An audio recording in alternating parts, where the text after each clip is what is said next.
वो बता दें कि डॉक्टर शशि शेखर सिन्हा बीजेपी में कब थे। बीजेपी के कार्यकर्ता थे या बीजेपी से जुड़े हुए थे, इसका तो कोई मतलब ही नहीं है ना। वो तो छोड़कर आकर यहाँ पर जनसुराज में शामिल हो गए। अगर वो बीजेपी के इतने ही अनुशासित कार्यकर्ता थे तो फिर वो जनसुराज में क्यों आए थे। लेकिन ये जो चित्र है अपने दर्शकों को दिखाइए कि ये अमित शाह जी उस दिन, जिस दिन नामांकन चल रहा है, उस दिन मुटरू शाह को अपने साथ क्यों रखे हुए हैं। बिहार में पहले हम लोग देखते थे बूथ लूटा जाता था। लालू जी के जमाने में बूथ लूट लिया जाता था, वोट नहीं देने दिया जाएगा, जिसका लाठी उसका बूथ। पिछले बार चुनाव में रिजल्ट लूटा गया। इस बार डर इनका इतना है कि ये बूथ तक भी नहीं जाना चाहते हैं चुनाव, और चुनाव के रिजल्ट की गणना का भी वेट नहीं कर रहे हैं। पहली बार बिहार में उम्मीदवार लूटे जा रहे हैं। 14 तारीख को बिहार देश में इतिहास लिखा जाता हुआ आपको बिहार में दिखेगा। जनसुराज की सरकार बनेगी। भाई नीतीश कुमार मैदान में कूद जाए, इससे बढ़िया कोई बात ही नहीं है। जनता देख लेगी कि मानसिक शारीरिक तौर पर नीतीश कुमार कितने अस्वस्थ हैं। आप लोग जरा पूछिए कि भाजपा के 110 प्रत्याशियों में अति पिछड़ा समाज के कितने लोगों को टिकट दिया है भाजपा ने। ये भाजपा वाले बता दें। कर्पूरी जी के यहाँ जाने से क्या होगा। भाई ऐसी बात अगर है तो वो बता दें कि डॉक्टर शशि शेखर सिन्हा बीजेपी में कब थे। बीजेपी के कार्यकर्ता थे या बीजेपी से जुड़े हुए थे, इसका तो कोई मतलब ही नहीं है ना। वो तो छोड़कर आकर यहाँ पर जनसुराज में शामिल हो गए। वैसे तो सैकड़ों हजारों लोग जनसुराज में है, जो कोई बीजेपी से आया है, कोई राजद से आया है, कोई जदयू से आया है, कोई कम्युनिस्ट पार्टी से आया है। अगर वो बीजेपी के इतने ही अनुशासित कार्यकर्ता थे तो फिर वो जनसुराज में क्यों आए थे। और जनसुराज से टिकट जब ले लिया, उसके बाद गृह मंत्री को उनके साथ बैठने की क्या जरूरत पड़ गई जिस दिन उनको नामांकन करना था। वो बीजेपी के अनुशासित कार्यकर्ता थे, बीजेपी के कोई नेता उनको फोन कर देते, वो टिकट वापस करके चले जाते। लेकिन ये जो चित्र है अपने दर्शकों को दिखाइए कि ये अमित शाह जी उस दिन, जिस दिन नामांकन चल रहा है, उस दिन मुटरू शाह को अपने साथ क्यों रखे हुए हैं। तो बिहार में पहले हम लोग देखते थे बूथ लूटा जाता था। लालू जी के जमाने में बूथ लूट लिया जाता था, वोट नहीं देने दिया जाएगा, जिसका लाठी उसका बूथ। पिछले बार चुनाव में रिजल्ट लूटा गया। बिहार के गांव-गांव जाइएगा, लोग बताएंगे, राजनीतिक तौर पे जो जानकार लोग हैं, कि पिछली बार कम से कम 10 से 15 सीटों को जो क्लोज कॉन्टेस्ट था, वो एनडीए ने जबरदस्ती रिजल्ट अपने हिसाब से घोषित करवा दिया।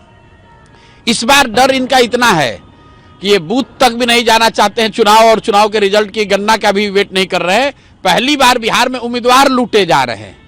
पूरे देश में आप मुझे कोई ऐसा उदाहरण बता दीजिए जहां आपके सामने के दल के उम्मीदवार को भारत के गृह मंत्री, भारत के शिक्षा मंत्री जाकर उनके घर पर बैठकर कह रहे हैं भैया उम्मीदवारी वापस लो। और ये कह रहे हैं, मेरे पास उसका रिकॉर्डिंग नहीं है लेकिन फोटो है, आप देखिए, अपने दर्शकों को दिखाइए कि भाई ये धर्मेंद्र प्रधान है कि नहीं है। और ये सत्यप्रकाश तिवारी, इन्होंने जनसुराज के तौर पर नामांकन दिया है कि नहीं दिया है। आप इनके घर पे बैठ के इनसे क्या बात करने गए थे कि अस्पताल का एक्सपेंशन कैसे होगा, कि बिहार का सुधार कैसे होगा। और आप ये मीटिंग करते हैं, अगले दिन ये आदमी जाकर नामांकन अपना वापस ले लेता है। ये जो गृह मंत्री हैं अमित शाह जी और धर्मेंद्र प्रधान, दोनों का फोटो इसमें है। इसमें वो व्यक्ति शामिल है जिसको कि उस दिन नामांकन करना था। नामांकन करने का अंतिम दिन उस व्यक्ति को अमित शाह अपने यहाँ बुलाकर रोक लिए। आप बताइए, देश का गृह मंत्री अगर किसी भी व्यक्ति को बुला के रोक लेगा तो उसको तो रुकना ही पड़ेगा।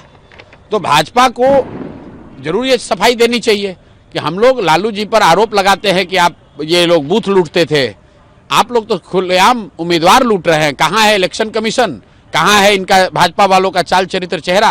और आज मैंने ये दिखा दिया, क्योंकि पिछले 3-4 दिन से ये लोग माहौल बनाने की कोशिश कर रहे थे कि जनसुराज के उम्मीदवार छोड़कर जा रहे हैं। मेरे भाई, जब जनसुराज के उम्मीदवार का डर आपको इतना है कि उसको रोकने के लिए आप खुद गृह मंत्री भारत के आकर एक उम्मीदवार को इस बात के लिए रोक रहे हैं कि वो नामांकन ना करे। आप समझिए इनको डर कितना है। ये जनसुराज की ताकत है। नहीं, रिजल्ट क्या पता चल जाएगा।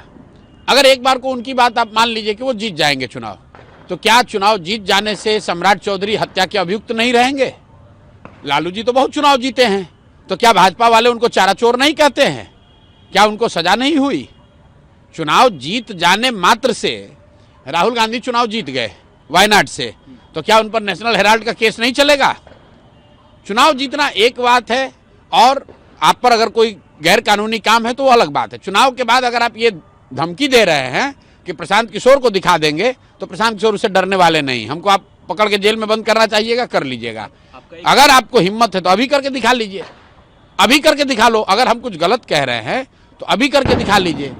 मैंने जो सम्राट चौधरी पर बात कही है बिल्कुल उस पर कायम है। ये आदमी 7 लोगों के हत्या के नरसंहार का आरोपी है। इन पर कोई ट्रायल नहीं चला और इन्होंने एक फर्जी सर्टिफिकेट लगाकर अपने को नाबालिग बताकर जेल से ये बाहर निकले। ऐसे व्यक्ति को कैसे भाजपा बिहार का उप मुख्यमंत्री बना सकती है? मैंने जो दिलीप जायसवाल पे आरोप लगाया उस पर कायम हूं कि भाजपा के बिहार के अध्यक्ष दिलीप जायसवाल, इन्होंने सिखों के माइनॉरिटी कॉलेज को कब्जा किया हुआ है, इस आरोप पर कायम हूं। अगर वो कॉलेज नहीं कब्जा किए हो तो आकर बता दें कि कॉलेज उनके कब्जे में नहीं है। मेरे भाई, अगर यही तो बात आज हो गई कि अगर हम फाइट में है ही नहीं, जनसुराज फाइट में है ही नहीं, तो हमारे उम्मीदवारों को, जनसुराज के उम्मीदवारों को भाजपा के लोग इतना दल बल के साथ लड़ाई लड़ने से रोक क्यों रहे हैं? जो आदमी फाइट में ही नहीं है, जो दल फाइट में नहीं है, वहां पर धर्मेंद्र प्रधान उस पार्टी के उम्मीदवार के घर पे बैठ के क्या कर रहे हैं? उसका नामांकन वापस क्यों करवा रहे हैं? वो तो फाइट भी नहीं है, उसको तो आपको भूल जाना चाहिए था। 14 तारीख को बिहार देश में इतिहास लिखा जाता हुआ आपको बिहार में दिखेगा। जनसुराज की सरकार बनेगी। कोई नहीं, जनसुराज की सरकार बनने जा रही है और पिछले 3-4 दिनों से इन्होंने जो किया है उसका बहुत बड़ा फायदा, बहुत बड़ी सिंपैथी जनसुराज को के पक्ष में है। और आप देखिएगा अगले 10 दिनों में दूध का दूध पानी का पानी हो जाएगा। भाई नीतीश कुमार मैदान में कूद जाए, इससे बढ़िया कोई बात ही नहीं है। जनता देख लेगी कि मानसिक शारीरिक तौर पर नीतीश कुमार कितने अस्वस्थ हैं।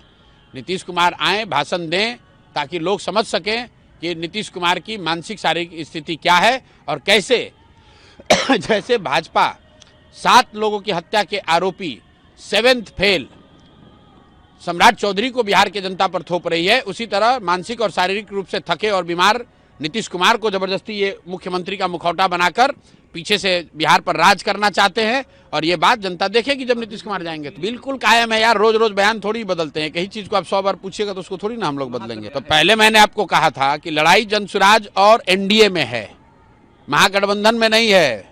लड़ाई सीधा जनसुराज और एनडीए में है। इसीलिए आप देख रहे हैं कि एनडीए की पूरी ताकत, वो चाहे गृह मंत्री हो, धर्मेंद्र प्रधान हो, उनकी मीडिया हो, सब लोग लगे हुए हैं जनसुराज को डिस्क्रेडिट करने में। उनको मालूम है कि जनसुराज बढ़ा तो ये खत्म हो जाएंगे। नहीं भाई, देखिए महागठबंधन में तो कभी वो था ही नहीं। महागठबंधन कभी एक साथ था ही नहीं। आप बताइए 11 सीट पर खुद ही कांग्रेस और राजद वाले आमने सामने लड़ रहे हैं। तो राजद जो दल है, उनका जो पॉलिटिक्स करने का तरीका है, वो लोग सबको इसी तरह से ट्रीट करते हैं। और कांग्रेस को आज से नहीं, 20 बरस से ऐसे ही ट्रीट कर रहे हैं। कोई ऑप्शन नहीं है। जब मैंने उनको कहा कि ये बिहार में पिछलग्गू दल हैं, तो लोगों को बुरा लगा। आज कांग्रेस की क्या हालत है? कांग्रेस को कितनी सीट मिली? अगर आप गठबंधन के सीटों को देखेंगे 40-45 सीट उनको मिला है। बाकी 11 सीट पे जहां वो खड़े हैं वहां पर राजद वाले भी खड़े हैं। क्या प्रभाव पड़ेगा? पिछले 4 महीने से आ रहे हैं, कोई नई बार पहली बार थोड़ी ना आ रहे। अरे भाई, जिसके घर जाना है जाएं। मोदी जी आए तो ये बताएं कि जो 110 सीट उन्होंने दिया है उनके दल ने, उसमें कितने अति पिछड़ों को टिकट दी है, ये भाजपा को बताना चाहिए। आप लोग जरा पूछिए कि भाजपा के 110 प्रत्याशियों में अति पिछड़ा समाज के कितने लोगों को टिकट दिया है भाजपा ने, ये भाजपा वाले बता दें। कर्पूरी जी के यहाँ जाने से क्या होगा? कर्पूरी जी के यहाँ जा रहे हैं अति पिछड़ों का वोट लेने के लिए, तो भाई कितने अति पिछड़ों को भाजपा ने टिकट दिया है, ये भाजपा वालों को बताना चाहिए। भाई, जो बात मैं कहता हूँ उस पर कायम हूँ। आप जाके, जब राहुल गांधी यहाँ एक्टिव थे तो मैंने क्या कहा था कि राहुल गांधी सिर्फ इसलिए सक्रिय हैं कि वो चाहते हैं कि थोड़ा दबाव बनाकर राजद से ज़्यादा सीट ले लें। उनको बिहार से, बिहार के विकास से, बिहार की समस्याओं से कोई लेना देना नहीं है।